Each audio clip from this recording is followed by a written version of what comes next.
A few years back, I stumbled across a martial arts film by the name of The Protector. It was presented by Quentin Tarantino, and it starred a fairly unknown guy named Tony Jaa. And it was one of the most incredible action movies I've ever seen. I really fell in love with it, and it's a film that I've enjoyed many times since I first saw it. Tony Jaa, of course, has developed a fan following that puts him as one of the most successful martial artists working in films today. He really is pretty ferocious and does some amazing things on camera that you really just wouldn't expect to see anywhere else. And so I was very excited to get the chance to go back and revisit kind of the film that started it all, which was Ong Bak, the Thai Warrior, which is one I had never gotten around to seeing yet. In addition, with the Ong Bak 2 prequel coming out, I was pretty excited to get kind of a double dose of martial arts goodness, if you will, on Blu-ray.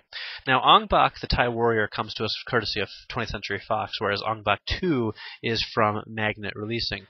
And the two films are actually about as dissimilar as you can get. The first movie, Ong Bak, was actually a pretty big disappointment for me.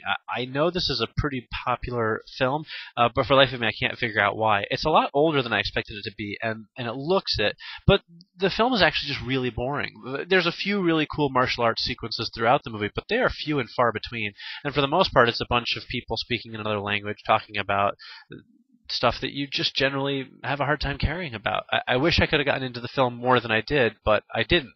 And that's unfortunate. Like I said, the action scenes are great, but there's not as many of them as I would have liked to have seen. Now, Ong Bak 2 is a much more recent film with a much higher budget, and it is a lot more of what I expected. There are some pretty crazy fight sequences, including a young Tony Jaa, or at least somebody playing a young Tony Jaa, fighting with a crocodile that looks surprisingly real for the most part. And there's a bunch of really great just hand-to-hand combat, sword combat, weapons combat, some really great scenes.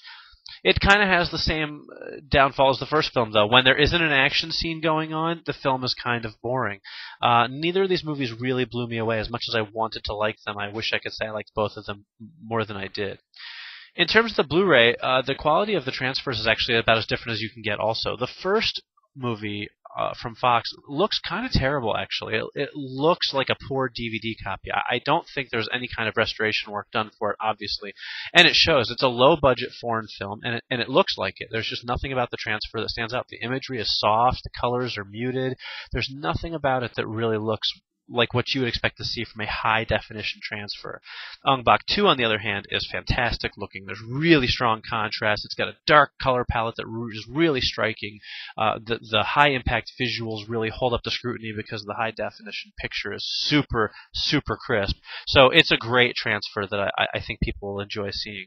Now, both of them come with some special features. The original Ong Bak comes with a featurette on the martial arts called The Movements of Muay Thai.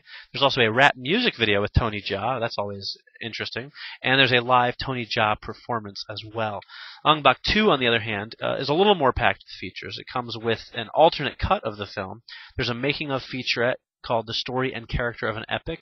There's another making-of featurette called Revealing the Majesty, and there's yet a third featurette called The Art of War. And then you have a couple of shorter featurettes called Capturing a Warrior, The Kingdom, The Community, and then there are interviews with the cast and crew, including, of course, Tony Jaa. And all of these features really just look at the making of the film and kind of the culture that the film is based in from different points of view.